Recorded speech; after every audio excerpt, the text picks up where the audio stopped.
Hi everyone, my name is Chris. I'm part of the board at UAC project where we basically just give youth teen activists the resources and ability to create change and impact policy on all levels of government. And we think that there's no minimum age for leadership. Every Thursday we do an Activated Thursday where we find all kinds of activists all over the nation and invite them over to do an interview with us. So today we have Kai, and he's going to talk a bit about how you can use your own passions to create change in your community. So, Kai, if you wanted to just introduce yourself for a bit. Hi, I'm Kai Tomalin. I'm 19 years old. I live in St. Petersburg, Florida. I have a lot of experience with both martial arts and activism, and I tried my best to use my passions as a martial artist to influence my activism and create positive change in the way that I know how. Okay, so do you want to talk about your activism first? Sure, yeah. So activism is very important to my family, on both sides of my family. Um, I have uncles and aunts who have participated in major activism movements throughout the history of the United States. Um, I've been lucky enough to be able to participate in many different things. I've gotten to work with uh, certain campaigns. I worked on Chris King, who was a Florida gubernatorial candidate. I worked on his campaign. I got to travel to Uganda and take some photos to document the development of schools for ex-child soldiers. I've been very lucky to be able to participate in a lot of domestic forms of activism, like planning walkouts and marches and stuff like that. One of my the thing though that has been the most important in developing my sense of how I interact with people involving activism was the training I underwent at the Gandhi Institute of Peace. I basically went through a conflict resolution and complex communication skills training seminar where we learned how to look at complex issues, use compassion as a tool for constructive interaction, and that really has been the biggest thing of all my experiences that have influenced the way that I view activism. Yeah, how cool. So do you want to talk about your martial arts background now? Yeah, sure.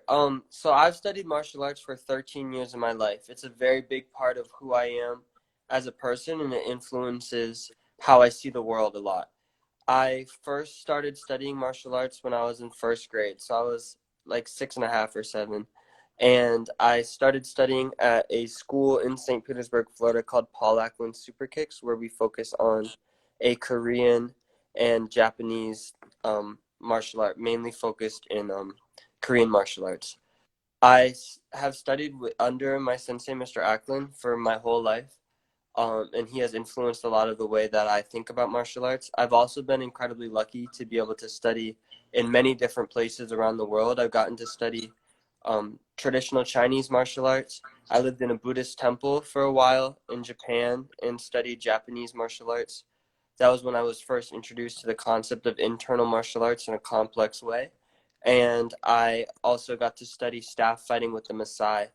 So my identity as a martial artist, I pull a lot of styles and techniques and information and philosophy from many different places and try to help it make me a well-rounded martial artist and human being. Yeah, very cool. So when people think of martial arts, they think of like fighting and violence and stuff. So how does your identity as a martial artist impact your background with activism? So we often think of martial arts as being about fighting. That is true. But in actuality, martial arts is about way more than fighting. It's about learning how to control yourself. It's about learning how you interact with the world, how to use your abilities, both physical and non-physical, to create a change in the world. In martial arts, we have hard power and soft power. Hard power is essentially when you use your own force to stop an opponent, and soft power is when you use your force to redirect or manipulate your opponent's movement. So, when I was living in Japan in the temple, I learned a lot about the importance of being able to use both and what situations would call for both. And so basically using my martial arts identity to do more than just fight is very important to me, especially as it relates to being able to use my passion for martial arts to look for ways to help develop conflict resolution skills in other places. Okay. So, how do you use martial arts in activism? That's a good question. So when recently a lot of people have been thinking a lot about excessive use of violence by the police Yeah. and the major obvious flaws that are present within the prison industrial complex and policing system within the United States. As a martial artist, I was very appalled, just as any human being would be, by the use of force that was being used. But as a martial artist, I was able to look closer at it. And we all know that that amount of force is completely unnecessary. Mm-hmm. But the thing that was so appalling to me is because it is so clear how much muscle memory is involved in that. So as a martial artist, I have developed a system of combat based on several other internal styles of martial arts that don't revolve around escalating conflict, but de-escalating conflict, using your opponent's momentum to immediately de-escalate the situation, Okay. which would arm police officers with the ability to avoid conflict because their job is not to fight. Mm-hmm. Their job Yeah. is to protect people. So essentially, an analysis of past training to create a new system in which officers can do their job of protecting people. Mm-hmm. So, is there anything specific that you've been doing with your martial arts and with the police force? I met with in my city, I live in St. Mm-hmm. Petersburg, Florida. We have one of the most progressive police departments in the United States of America, but our police department still recognizes that there are a lot of systemic issues that they need to change. Yeah. So our police chief actually said he wanted to meet with concerned citizens who had suggestions about how we can do this. So I met with him and I presented some research I had been doing about the issues with police training and essentially outlined why it doesn't work and why it's ridiculous to expect it to work if it's based all around fighting and not about conflict de-escalation and conflict resolution, and then helped basically outline how we could use soft power martial arts as a tool to effectively protect the people that you're trying to stop, even if they are trying to hurt you. Okay, so you would like train the police force to use soft power instead. Yes. So my whole all my research and stuff was based around the concept that we often think hard power is the only way to effectively protect ourselves because that is the form of martial arts we see so often in media. Whenever we think of martial arts, we think of things like Karate Kid or Mm-hmm. MMA. Those are all Yes. hard power forces, and that's hard power examples. So basically, it helps shape this idea that in order to stop you from hurting me, I need to make sure that there is no possible way that you can hurt me by hurting you in the least amount of time I can Yeah. and as extremely as I can. But in actuality, that's not necessary. Okay. So you said you outlined like this research paper or something. Okay, do you want to talk about that a little bit? Like any interesting points, striking facts, something like that? The biggest thing that I took away from the research I was doing, I did a lot of research into the system, the training system of the police force now that police in the United States are trained under. And as a martial artist, I looked for ways in which, if the training were different, specifically focusing around conflict, de-escalation, and soft force, Mm-hmm. how it could literally save lives. So the main thing that I learned was that the amount of time police spend training is not the issue. In the United States of America, like globally, we have some of the uh, best trained officers in the world. The issue is what they are trained to do. They are incredibly effective at what they're trained to do, but what they are trained to do is the problem. Yeah. Essentially, it's about 96%. If you take police training covers many, many things, but if we focus specifically on the ratio between weapons and combat training and conflict de-escalation and complex communication skills, Officers get about 96% of that time is going to be focused on combat, and the remaining time is going to be focused on the de-escalation. Yeah. So it's incredibly ridiculous to expect officers to be able to communicate in complex ways and de-escalate situations and not have situations evolve to the point of loss of life, because they are literally not trained to do that. Right. So you outlined this thing for your police department, for your police chief. Was he receptive? Were they receptive about it? So my police chief was incredibly receptive, which I recognize as a major privilege, because most places around the country are not in a place where they can have a conversation where they're going to be heard. My police chief was very receptive, and he basically talked with me about how he recognized that there was an issue involving the use of force by police officers and a lack of comfort and confidence in the officer's ability to maintain the situation. Is that your side? No. Is that you? Is it really loud? Yeah. That might be outside. Okay, I think we can keep going. Okay, sorry, yeah. So basically, the police chief of my city was talking about how he noticed there was an issue involving officers' comfort in hand-to-hand combat. So officers often reach for guns or use excessive amounts of force because they are scared. That relates back to fear-based training, which is a major issue within the police force. But because my police chief was so receptive and he recognized that there was an issue, and I presented specific evidence backing why this would be a constructive way to address this issue, he wants to work with me and my sensei to rebuild the police training system within my city around this concept of soft power and de-escalation, focusing more on how to help people and how to de-escalate a situation than how to react to a situation that is already heated. Okay. Very cool. So do you have okay, the noise stopped. I'm just gonna move back. Sorry. So you met with your police chief. Are there any next steps? Like anything that you're excited to do or that you guys plan to do? Definitely. So the next step within this, because the research has already been presented, and the style of basically the issue that we recognized is that officers, A, do not feel comfortable in their ability to maintain control in a situation. That's why we see excess amounts of force. That's why we see officers reaching for guns early.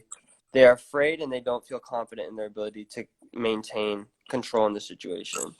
The second issue that we see is that the reason they are afraid is because they don't have the proper training in this situation. And when the training they do have is counterproductive to what their job is supposed to be, because it sets them up in a position to hurt people. So the next step in this training that I'm working with my police department to do is to analyze the current system of combat that police officers are being taught and basically rebuild it. So we're going to work with the people who train the officers to retrain them in soft power martial arts so that they can teach officers to be comfortable with their abilities so that they do not have to actually hurt people. Because you don't need to throw someone on the ground. You don't need to put someone in a headlock in order to stop them. And the big thing too that we recognize is a lot of people call for us to do things like ban the use of knees as a restraint, or ban the use of headlocks or chokeholds, which are great. That is a necessary thing. But if you do not change the system that puts them in a position to do so, it's going to be very counterproductive, because that's just like speaking. So for example, banning a headlock without changing the system that teaches officers to use headlocks would be like giving someone keys to a car and teaching them how to drive and then telling them they can't drive anymore. So people are still going to drive. Just because you say they're not supposed to doesn't mean they won't. So we're basically, to answer your question in short, we're going to specifically look at the specific techniques that they're being taught and address them and rebuild the system so that it better benefits the people they're supposed to protect. Okay. So we have a question from someone. You guys are allowed to ask questions if you want to. So can you see that question? Yes. So Do do you believe police should still be armed along with being trained in soft force tactics? So this is what I think about this. I think that if you are comfortable in your ability to effectively handle a situation, you'll have no need to use a weapon. For example, like if I have a knife with me as a martial artist, I'm studied for 13 years or whatever. Even if I have that knife, I'm not going to need to use it because I'm going to be confident in my ability. Right. The issue we see with police officers often is that because they have the weapon there, they feel more comfortable pulling their gun and using their weapon than they do if they can de-escalate using their voice. They're not going to use their voice. If they can de-escalate using their hands, if the situation did escalate, they're not going to use that. So the issue with police using excessive force or using guns is in part a big part of two things. One, it's there, and two, it is they are not comfortable without using it. So I do think that if police officers are effectively trained and are effectively and are put in a position where they are confident in their ability and have the technique necessary and the confidence necessary to remain in control in a situation without fearing for your life, the gun would be unnecessary. There are also many forms of non-lethal police officers.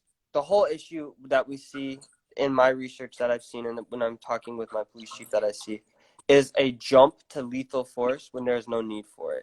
Right. And the other issue that's important to realize is fear-based training, which is what a big chunk of police training is. That basically means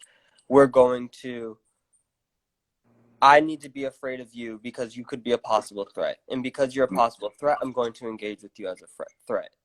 Right. That's setting you up to believe that there is going to be immediate conflict when there is not necessarily a conflict. So if you're heated with me and I'm engaging with you as an extreme threat, it's going to be more likely that you are going to be negatively impacted by the situation, even end in loss of life. So we don't only need to address the physical portion of police training, but also the mental portion where they are conditioned to be afraid of you. Right. And there's even a training exercise that happens in some police departments where they make finger guns, and the goal is I have to get you before you get me, because if you put your fingers down to like shoot me before I shoot you, then I'm dead. So that's just a simple form of if we were like here right now, I was like, bang, you die, you lose the exercise. That's how they train, like. That's not all of the training they do, but that is a training exercise that has been used in several police departments around the country. So it's basically telling them to like kill as fast as possible. It's kill or be killed, which is not necessarily. There are situations in which someone will try to kill you, but most interactions with a civilian are not going to be that way. Right. So when we see an excess amount of civilians being killed, it's quite obvious that there's a major issue with fear-based training, being taught to fear the people you're supposed to be protecting. Yeah, so you're basically just using your passions with martial arts and your background with peace resolution and conflict resolution to basically create all this change in your community. So do you have any tips for students or like teen activists who want to who think they can't really do anything in their own communities? Like, what would you tell them? So I think it's very important that we recognize that even though there are several forms of activism that are widely recognized as being incredibly impactful and incredibly necessary, the only way to make a difference is not to make a sign and go march. And it's also important to note that if your activism stops after you put your sign away or after you post on Instagram, you have not contributed in a significant way. Right. And while it is true that those forms of demonstration are incredibly necessary, it's also necessary that our activism is informed and continuous. So looking for ways to push the conversation forward.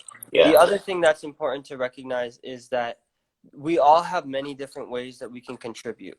As a martial artist, watching these videos and seeing the way that people are engaging using their bodies as weapons, I immediately recognized that there's something that I could do using my abilities to help rebuild this system so that it protects people. I saw that because I was a martial artist. When I talked Yeah. to my police chief, he did not notice it, and he admitted he had not noticed it because he had not been trained in martial arts. So there are many things. If you are an artist or a photographer or a baker or an actor, Yeah. specific things that you might notice within a social issue that you can apply your skill set and your passion to make a change that someone may not have even thought of. Right. Yeah. Yeah, and it could be. So what I'm thinking, like you just said, like an actor or an artist or something, they can see things that other people don't see, and they don't have to make this whole project up or something. They can just point out, like, let's say there's a microaggression in an ad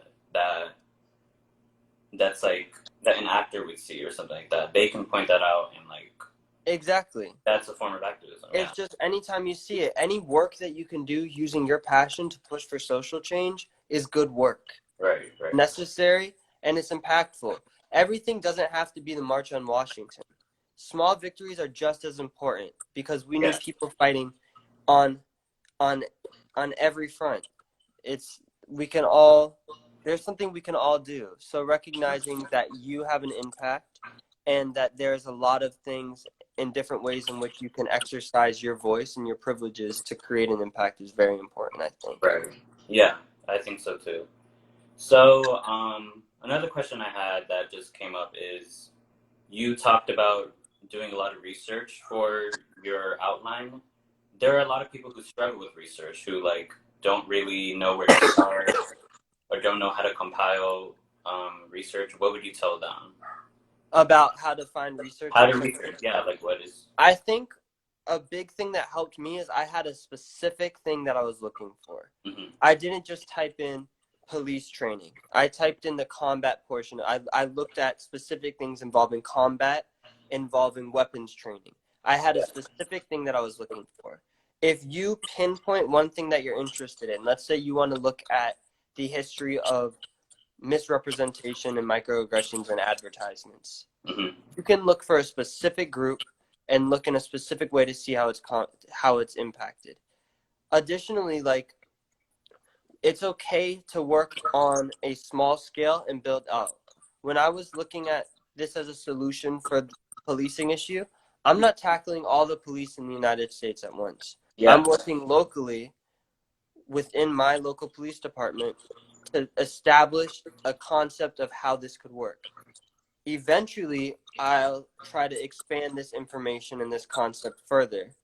But for now, I'm just looking in one thing. So I think an important thing to remember when doing research to back your activism, because informed activism is incredibly important, is to take your time and have a specific thing that you're looking for.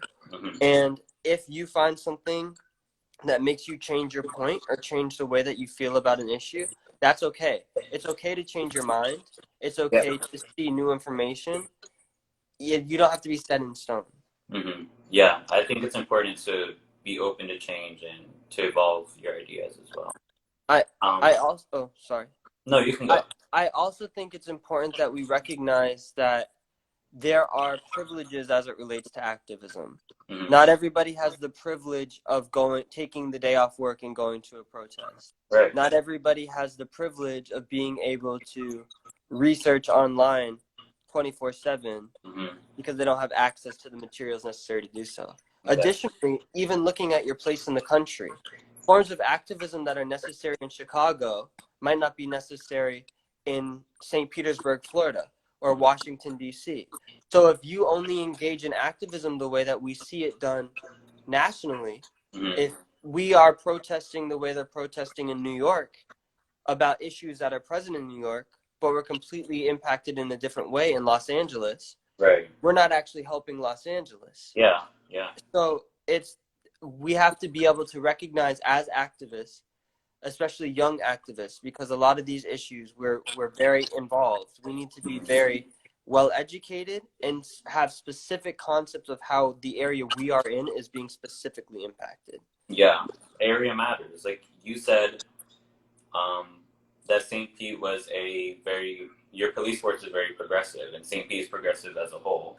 But that's not the same issue in Chicago or Exactly. Baltimore and stuff. And Yeah. to behave, if it is, for example, so in places like Chicago, Baltimore, New York, people are protesting to have their voices heard. Mm-hmm. Initially, right out of the bat, off the bat, right away, our police force said, these are the times where we are setting up places for meetings. We'll be outside the police station here, here, here, and here. Right. Yeah. Protesting is necessary. It's always important. But only protesting and refusing to go to meetings is not productive to the situation. And Right. while it is true that it can be incredibly difficult to meet with someone that we view as being part of the problem, we Mm-hmm. learned this at the Gandhi Institute. It's important that you are able to have these conversations, because without these conversations, you're not going to see any progress. Yeah. Yeah. The fight, whatever the war is that we're fighting, looks different everywhere.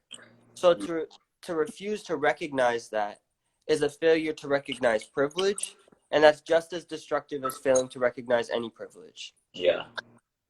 Very important. Um. So, are you doing anything with your martial arts, like in your community? Anything like that affects your community? Something like that you wanted to share, maybe? So martial arts, like I said before, has had a major impact on me being the person I am today. It's Mm-hmm. opened a lot of doors for me. It's helped me develop my sense of spirituality and my sense of self.